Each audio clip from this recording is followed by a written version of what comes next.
Hello thriller fans and welcome back to the AI Book Review Hub, where I do the hard work looking across the internet, so you don't have to.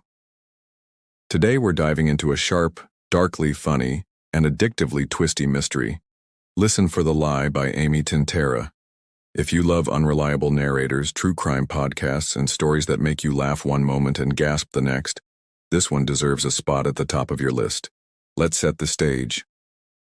5 years ago, Lucy Chase woke up on a street in her small Texas hometown, covered in blood. Her best friend, Savvy, was dead. Lucy had no memory of what happened, and the entire town, including much of her own family, quietly decided she was guilty. But with no solid evidence, she was never charged. Instead, Lucy fled to Los Angeles, changed her name, started dating again, and tried to build a normal life from the ruins. Now, years later, her peace is shattered by a true crime podcaster named Ben Owens. His hit show Listen for the Lie has chosen Savvy's murder as the focus of its next season. The timing couldn't be worse.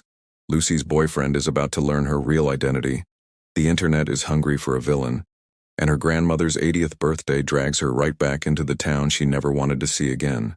From the opening line, "A podcaster has decided to ruin my life, so I'm buying a chicken." You know this won't be your typical domestic thriller. The book kicks off with biting wit and never lets up. Lucy, our protagonist, is one of the most uniquely voiced narrators in recent mystery fiction. Cynical, sarcastic, and entirely unsure if she might actually have killed her best friend. She's not out to win your sympathy, she just wants the truth. And maybe a stiff drink while she finds it.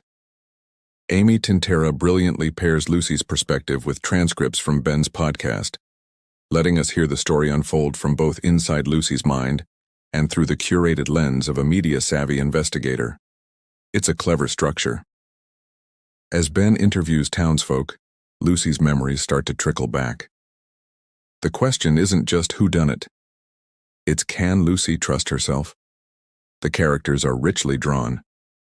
Lucy is smart and deeply flawed, grappling with PTSD, guilt, and the fallout of being tried in the court of public opinion.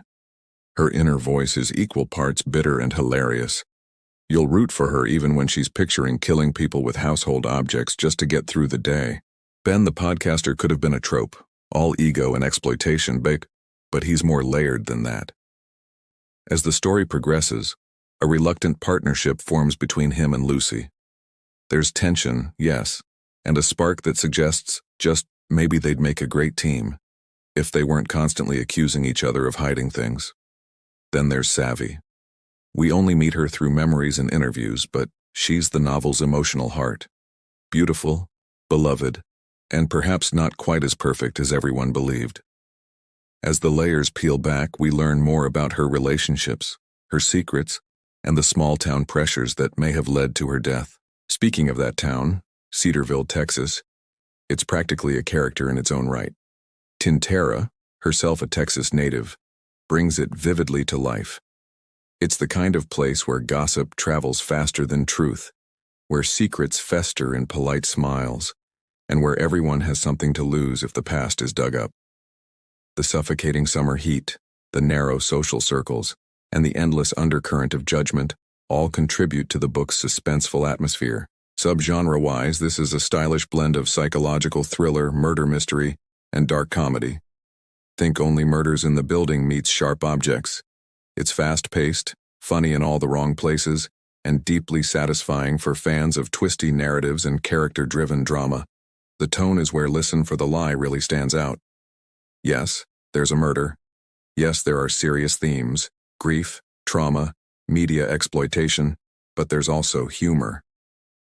Lucy's interior monologue is filled with dry wit, ironic observations, and simmering rage. That sharp voice keeps things grounded, even when emotions run high or danger creeps in. It's also incredibly readable. Chapters are short, the pacing is tight, and the mystery unfolds in digestible, binge-worthy chunks. Whether you're reading in print or listening to the audio, it's one of those books you'll tear through in a weekend. The alternating structure, Lucy's narration paired with podcast episodes, makes it feel modern and cinematic. And speaking of listening, The audiobook is outstanding. Narrated by January Lavoie and Will Dameron, it's a dual performance that elevates the entire experience. Lavoie, an Audie Award-winning powerhouse, brings Lucy to life with razor-sharp delivery. She captures Lucy's anxiety, sarcasm, and slow-burning anger perfectly. Dameron, equally accomplished, voices Ben and the podcast segments with authenticity and that classic, investigative reporter tone. Together, they create a seamless, immersive listen. The podcast sections in particular feel real, like something you'd stream on Spotify, complete with interviews and atmospheric tension. January Lavoie, by the way, is no stranger to audio fiction. She's one of the industry's most respected narrators, named a Golden Voice by AudioFile magazine. Will Dameron also brings serious experience, with over 300 audiobooks to his name. The result is an audiobook that was nominated for Best Audiobook in the 2024 Goodreads Choice Awards, and it deserves the praise. Now let's talk about Amy Tintera herself. You may know her from the world of young adult fiction. She made her debut with Reboot, a sci-fi thriller, and followed it with The Ruined Trilogy, a fantasy series full of royal intrigue and political power plays. With Listen for the Lie, she steps boldly into adult fiction, and the result is confident, fresh, and utterly absorbing. Tintera holds a journalism degree and a master's in screenwriting, and that background shows. Her writing is tight, dialogue-driven, and cinematic. She's also no stranger to drama. Her YA novels were filled with betrayal, rebellion, and strong female leads. That same energy powers Listen for the Lie, but now with adult complexity and biting satire aimed at the true crime industry. If you enjoy authors like Megan Golden, Alice Feeney, or Lisa Jewell, this will fit your taste perfectly. Fans of The Night Swim, The Last Thing He Told Me, or even Verity by Colleen Hoover will find a lot to love here. And if you're wondering whether this story ends with a satisfying twist, fear not. Tintera delivers. The final reveal is shocking but earned, and while I won't spoil anything, let's just say it's the kind of ending that makes you rethink everything you've read. There's a final gut punch of a moment that will linger long after the last page. Fun fact, Listen for the Lie has already been optioned for a TV series by Universal Cable Productions. That's right, Lucy and Ben could soon be hitting our screens. Amy Tintera is on board as a producer, and the script is reportedly being developed by Rachel Schuchert, known for The Babysitter's Club reboot and 9 Perfect Strangers. It's early days, but the premise, tone, and structure practically beg for adaptation.